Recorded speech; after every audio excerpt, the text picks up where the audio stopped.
मित्रों नमस्कार। अब एक चुनाव तो चल रहा है, बिहार का चुनाव। अब आने वाले समय में फिर और चुनाव भी आने वाले हैं और अभी जो समय चल रहा है वो देश काल परिस्थिति के हिसाब से बहुत बेहतर नहीं चल रहा है। मैं आज बात करूंगा भारत की कि इसमें क्या क्या स्थिति घटित होने वाली हैं और आने वाले समय में उसके क्या क्या परिणाम होने वाले हैं। क्योंकि मुझे दिखाई दे रहा है कि अब भारत में कई जगह ऐसी हैं, कई प्रदेश ऐसे हैं जहाँ राष्ट्रपति शासन लगाने की बहुत ही आवश्यकता हो रही होगी और गृह योग भी ये बताते हैं कि आने वाले समय में कुछ जगह में राष्ट्रपति शासन जरूर लगेगा। उसका कारण है कि जो विपक्षी दल की जहाँ जहाँ सरकारें बैठी हुई हैं वो मोदी का विरोध करते करते कब देश विरोधी हो गए ये उन्हें खुद ही पता नहीं पड़ा। और ऐसी स्थिति आज हो गई है कि ये जो सरकारें हैं ये मोदी के विरोध के चक्कर में इस देश की मूल नब्ज को ही खंगाल के उसको तोड़ने में लगी हुई हैं और ये एक तरीके से अभिशाप भी साबित हो रहे हैं। जैसे स्टालिन को ले लें, स्टालिन का जिस तरीके से बयान आया हिंदुओं के खिलाफ, ये बयान संकेत दे रहा है कि कहीं ना कहीं डीप स्टेट से लपेटे हुए व्यक्ति हैं जो साउथ में और नॉर्थ में आपस में विवाद कराना चाहते हैं। स्टालिन चूँकि ईसाई हैं और ईसाइयों का प्रभाव वहाँ पर साउथ में कुछ अच्छी पोजीशन पर है और बच्चा कुचा सोनिया गांधी ईसाई हैं तो ईसाइयों को प्राथमिकता प्रदान करती हैं। पुराने मुख्यमंत्रियों को यदि आप देखेंगे तो आपको मालूम पड़ जाएगा कि मैक्सिमम उन्होंने मुख्यमंत्री ईसाई बनाए हैं। नाम भले ही हिंदू थे लेकिन अंदर से वो ईसाई निकले, जब मरे तो ताबूत में गए। तो ये स्थिति रही और यही स्थिति इस भारत को बिगाड़ रही है। खैर ठीक है, हम स्टालिन को मान सकते हैं और सिद्धरमैया को मान सकते हैं, रेड्डी को मान सकते हैं कि ये तो भारत विरोधी पैदा ही हुए हैं कि इनका काम ही यही है कि भारत को चर्चिल की बातों में, जैसे चर्चिल ने कहा था कि मैं देश को गुलाम बनाऊंगा, तो ऐसी स्थिति में ये चर्चिल के साथी हैं। लेकिन ममता बनर्जी जिस तरह से एकदम विरोध करते करते, मोदी का विरोध करते करते इस भारत का विरोध करने लगी और आतंकवाद का कब समर्थन करने लग गई ये उन्हें खुद ही पता नहीं पड़ा। और ये जो सब स्थिति हैं ये अब भारत के लिए बहुत अच्छी स्थिति नहीं है, क्योंकि ये देश ही पूरी दुनिया में ऐसा है जहाँ सर्वाधिक घुसपैठिए हैं और वो अपनी घुसपैठ बढ़ाते जा रहे हैं।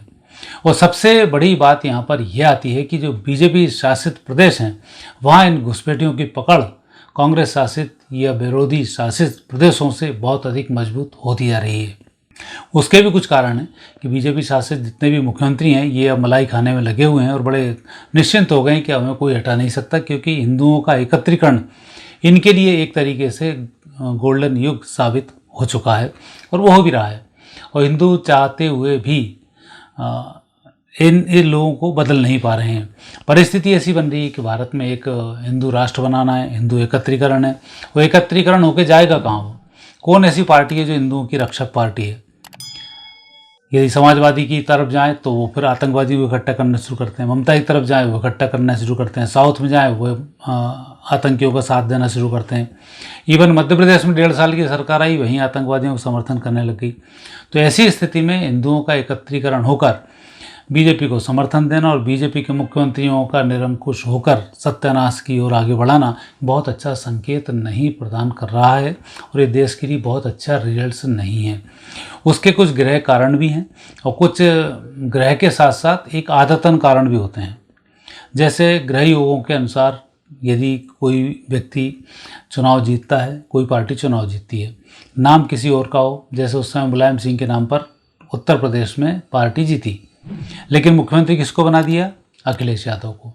ये उस पार्ट का हिस्सा होता है जो समर्थ को नहीं दोष घुसाई और अपनी दम पर किसी व्यक्ति कुछ भी कर सकता है। एक बड़ा अधिकारी है, वो छोटे कर्मचारी के लिए बड़े पद पर प्रमोशन दे सकता है, प्रमोशन नहीं दे तो बड़ी सीट पर बैठा सकता है। ये उसका नैतिक अधिकार होता है, व्यक्तिगत अधिकार होता है। तो ये जो अधिकार हैं इनका उपयोग ये लोग कर लेते हैं और इन अधिकारों के उपयोग में जिन व्यक्तियों को बैठाया जाता है वो सत्यानाशी साबित होता है। यदि हम बीजेपी की सरकार की बात करें, बीजेपी के मुख्यमंत्रियों की बात करें, तो अभी बीजेपी के मुख्यमंत्रियों में सिर्फ हेमंत बिस्वा और योगी, ये 2 मुख्यमंत्री ही ठीक हैं जो सही काम कर रहे हैं। बाकी के सब मलाई मारने में, अपनी स्थिति को, 7 पीढ़ियों को मजबूत करने में लगे हुए हैं और किस तरह से प्रदेश का ये बंटाढार कर रहे हैं इनको समझ में नहीं आ रहा है। और किस तरह से आतंकवादी इनके यहाँ पर प्रवेश कर रहे हैं इनकी तरफ इनका ध्यान ही केंद्रित नहीं है। बात कुछ करते हैं, होता कुछ है, करते कुछ है। तो ये जो स्थिति है ये देश की, पूरे देश की स्थिति है।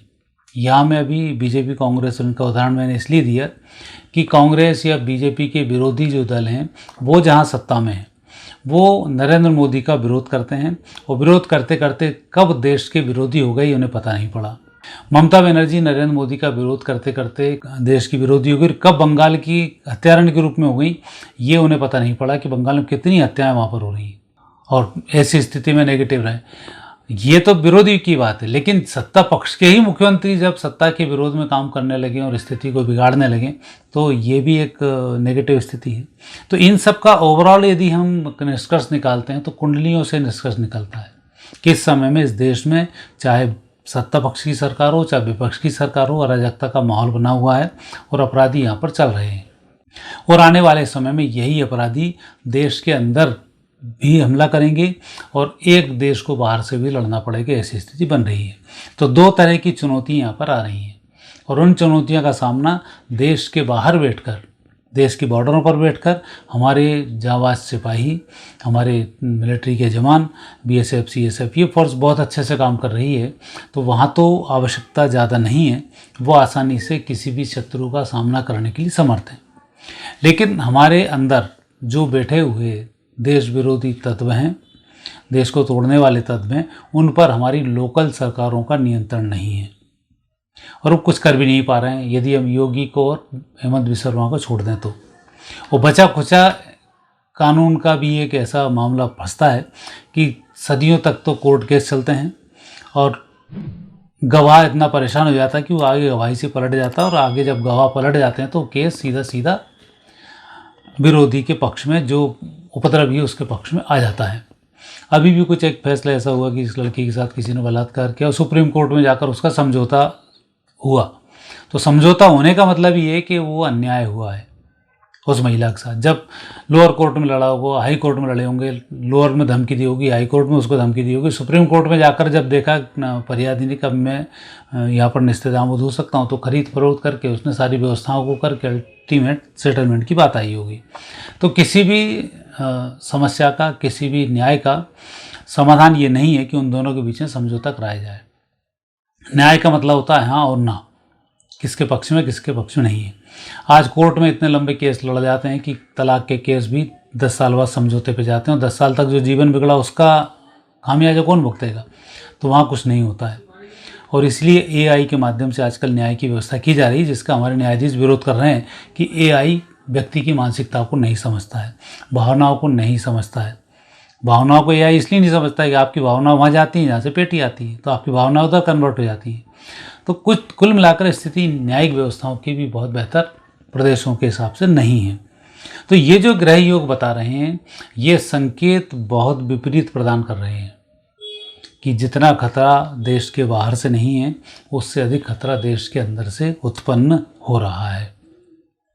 यदि हम बात करते हैं भारत की कुंडली की, तो भारत की यदि हम कुंडली को देखते हैं तो इस कुंडली में जो ग्रह योग हैं उसमें वृषभ लग्न के अनुसार, जब वृषभ लग्न में राहु हैं, द्वितीय स्थान पर मंगल हैं, शनि, सूर्य, चंद्र, बुध, शुक्र तीसरे स्थान पर हैं, गुरु छठे स्थान पर, केतु सप्तम भाव में। मंगल की महादशा सितंबर 2025 से चल रही है और सितंबर 2032 तक ही चलेगी, और पूरा जो खेल होगा दुनिया का, भारत का, वो सब इसी की महादशा में हो जाना है। और मंगल वैसे भी बहुत अच्छा ग्रह कई मामले में नहीं माना जाता है, मारकाट के मामले में, लड़ाई झगड़े कराने के मामले में, लेकिन भारत की स्थिति ये ज़रूर है कि जो भी कुछ नेगेटिव होगा उसके बाद विजय श्री की प्राप्ति अवश्य ही गुरु की कृपा से भारत को प्राप्त होगी। गुरु छठे स्थान पर विराजमान है जो शत्रु स्थान है, और पेशेंस जिसमें होगा उसकी स्थिति बहुत मजबूत रहेगी।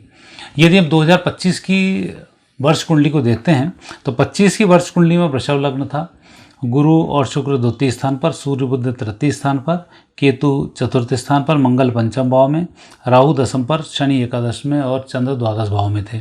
तो 2025 तो भारत के लिए अच्छा रहा, और आपने इस 25 में ये भी देखा कि पाकिस्तान को किस तरह से धूल चटाई छोटे से उसमें, और कितने अच्छे रिसर्च भारत में हुए ये भी आपने देखा, और भारत का दबदबा पूरी दुनिया ने भी देखा।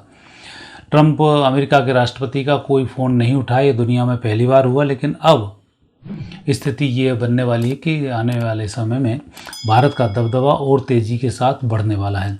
तो अंतर्राष्ट्रीय लेवल की हम बात करें तो भारत का दबदबा वहाँ पर बहुत तेज़ी से बढ़ रहा है, इसमें कोई संदेह नहीं है। और मंगल की महादशा में इस देश का दबदबा बढ़ता रहेगा। ये वीडियो बनाया इसलिए कि चाहे पक्ष की सरकारें हों चाहे विपक्ष की सरकारें हों, देश को ये दोनों मिलकर अंदर से खोखला कर रही हैं। बात हम इसकी कर रहे हैं। विपक्ष की यदि सरकार बनी हुई है तो वो देश में अराजकता फैलाने का, जातिवाद में बांटने का और देश में आग लगाने का काम कर रही है और नाना प्रकार से देश को बदनाम करने के लिए उनके प्रयास जारी हैं, जो अंतर्राष्ट्रीय लेवल पर बहुत अच्छा प्रभाव नहीं दर्शाते हैं। और यहाँ के विपक्ष की भी ये स्थिति बन रही है। और पक्ष की सरकारों की बात करें तो वो भी इस स्थिति को नियंत्रित करने में नाकाम हैं। वो अपने आप में एक या यूँ कहें कि एक नशे में, सत्ता के नशे में मदमस्त होकर ये काम कर रहे हैं, वो भी ठीक नहीं है। तो आने वाले समय में जो साउथ की स्थिति होने वाली है, कुछ जगह पर राष्ट्रपति शासन लगने के आसार वहाँ पर दिखाई देते हैं। और आने वाले समय में जो उपद्रव जिस तरह से पश्चिम बंगाल में चल रहा है, वो भी अब राष्ट्रपति शासन की ओर जा रहा है, ऐसे ग्रह संकेत मिल रहे हैं।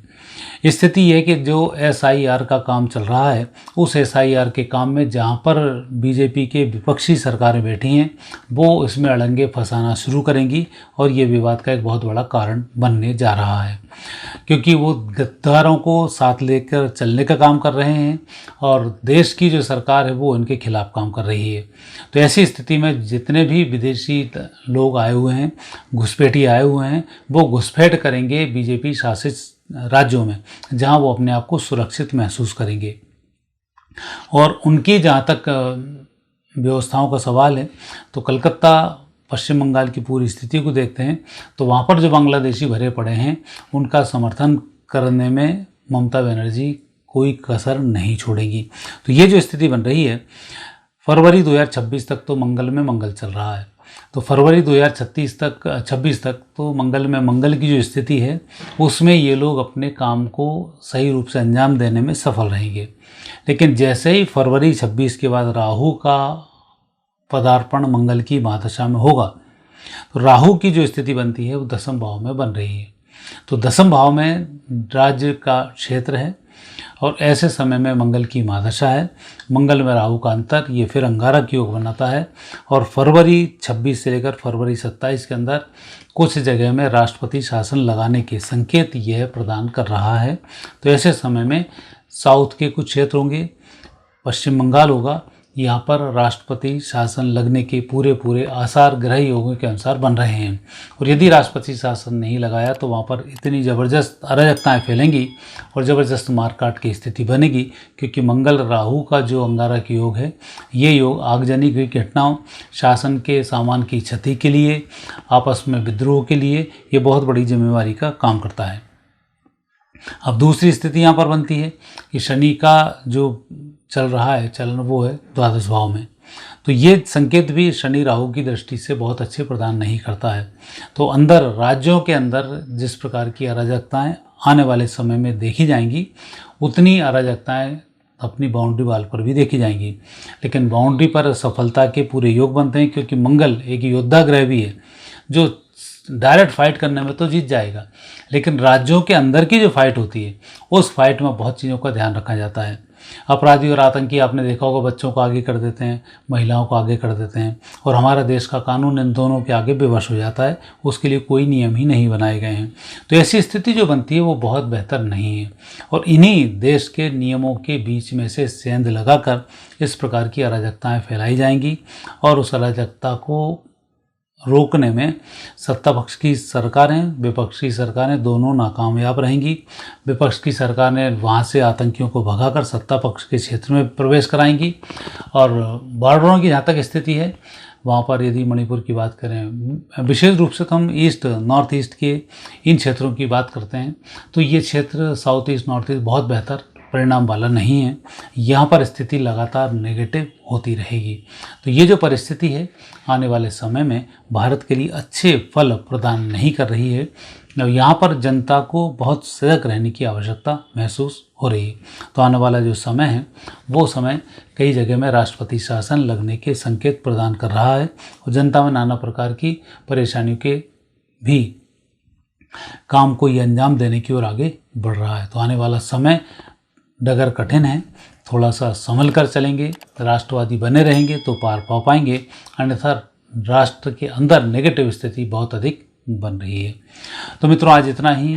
इसमें जो कैलकुलेशन आई वो मैंने आपसे शेयर की। आगे फिर नए विषय के साथ आपसे हमारी भेंट होगी। आगे दीजिए, नमस्कार।